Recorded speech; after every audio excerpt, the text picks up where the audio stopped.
Eh bien, chers amis, il semble que le penchant américain pour une politique digne d'une émission de télé-réalité ait pris une nouvelle tournure inattendue.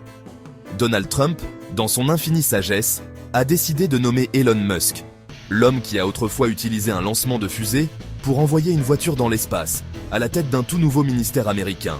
Son objectif ? Vous l'avez deviné, s'attaquer au monde passionnant de la bureaucratie. Vous vous dites peut-être, tiens, cela ressemble à l'intrigue d'un épisode refusé de VIP. Et vous n'auriez pas tout à fait tort. Mais ce qui rend cette situation encore plus étrange, c'est la réaction internationale qu'elle a suscitée, notamment en France. Guillaume Kasbarian, le ministre français de la fonction publique, s'est rendu sur Twitter, ou devrais-je dire X, pour féliciter publiquement Musk. Kasbarian, dans un geste qui en a surpris plus d'un, a exprimé son empressement à collaborer avec Musk pour simplifier les processus gouvernementaux. Oui, vous avez bien entendu, les Français, connus pour leur amour de la paperasse et de la complexité administrative, se tournant vers l'homme qui a un jour tweeté « Je déteste les acronymes » pour s'inspirer. Cela, comme vous pouvez l'imaginer, a provoqué un véritable tollé. Alors, que doit exactement accomplir ce nouveau ministère ? Eh bien, selon Trump, il s'agit d'éliminer la bureaucratie gouvernementale, de réduire les réglementations excessives, de réduire les dépenses inutiles et de restructurer les agences fédérales.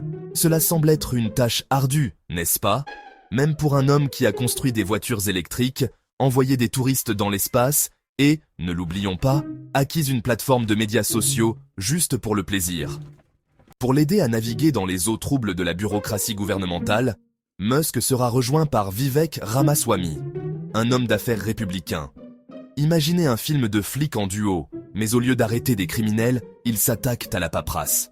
Soyons honnêtes, l'idée de Musk et Ramaswamy faisant équipe pour démanteler la bureaucratie a un certain attrait comique. Imaginez les possibilités. Musk remplaçant les formulaires gouvernementaux par des emojis, Ramaswamy introduisant une mentalité de perturber ou être perturbé dans les notes de service interministériels. De quoi se demander si tout cela n'est pas une blague élaborée. Le tweet apparemment innocent de Kasbarian, félicitant Musk pour son nouveau rôle, n'est pas vraiment passé comme une lettre à la poste dans les milieux politiques français. En fait, il a déclenché une tempête de critiques, notamment de la part de la gauche. Des personnalités comme Olivier Faure et Carole Delga, tous deux membres éminents du Parti socialiste, n'ont pas mâché leurs mots. Ils ont accusé Kasbarian de se rapprocher du Trumpisme, un terme qui fait froid dans le dos à beaucoup en France. Aurélien Rousseau, un autre député socialiste, est allé plus loin, exprimant sa profonde inquiétude quant à l'avenir des services publics, sous l'influence de l'approche de Musk en matière d'efficacité, qui consiste à couper dans les dépenses. La réaction a été rapide et violente, avec des accusations allant de la sape des valeurs du service public à la mise en péril du tissu même de la République française lancée contre Kasbarian. Il semble que la gauche française considère la nomination de Musk comme un cheval de Troie pour la déréglementation et la privatisation à l'américaine, une perspective aussi bienvenue que des escargots à un pique-nique végétalien. L'intensité de la réaction au tweet de Kasbarian met en lumière une anxiété plus profonde qui couve en France et en fait dans une grande partie de l'Europe, depuis un certain temps déjà, l'influence insidieuse du Trumpisme. Pour beaucoup, la nomination de Musk est considérée comme un nouvel exemple du mépris de Trump pour le gouvernement et de son penchant à nommer des individus ayant peu ou pas d'expérience dans leurs domaines respectifs. C'est une décision qui est devenue trop familière pendant l'ère Trump et qui est perçue avec un mélange d'amusement et d'inquiétude de l'autre côté de l'Atlantique. L'inquiétude, bien sûr, est que la nomination de Musk puisse encourager ceux qui, en France, défendent des politiques anti-gouvernementales et pro-marché similaires. C'est une crainte qui n'est pas entièrement infondée, étant donné la popularité croissante des mouvements populistes de droite à travers l'Europe, dont beaucoup partagent le scepticisme de Trump à l'égard du gouvernement, et son adhésion à une rhétorique nationaliste. La grande question demeure donc, le mantra de l'efficacité d'Elon Musk atteindra-t-il vraiment la France ? C'est un sujet qui suscite beaucoup de débats et de curiosité. Certains pensent que cela pourrait révolutionner notre approche de la productivité, tandis que d'autres sont plus sceptiques. Seul le temps nous dira si les idées de Musk prendront racine et fleuriront sur le sol français. Une chose est sûre, cependant, la conversation ne fait que commencer, et elle mérite d'être suivie de près.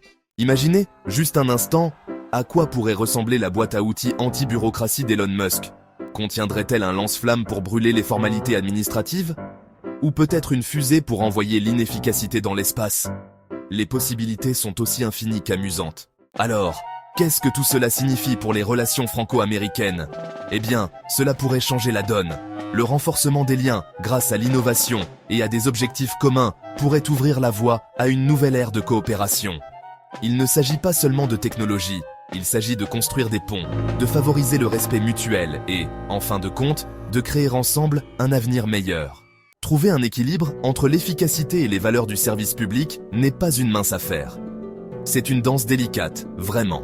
D'un côté, nous avons besoin de vitesse et d'innovation. De l'autre, les valeurs intemporelles d'équité, de transparence et de responsabilité. Le défi consiste à harmoniser ces forces apparemment opposées pour créer un système qui fonctionne pour tous. Et nous voilà donc dans un tango transatlantique d'innovation et de choc idéologique. C'est une interaction dynamique d'idées et de visions, chaque côté apportant sa propre saveur unique à la piste de danse. À mesure que nous avançons, la clé sera de trouver un terrain d'entente, d'accepter la diversité des pensées et surtout de garder l'esprit ouvert.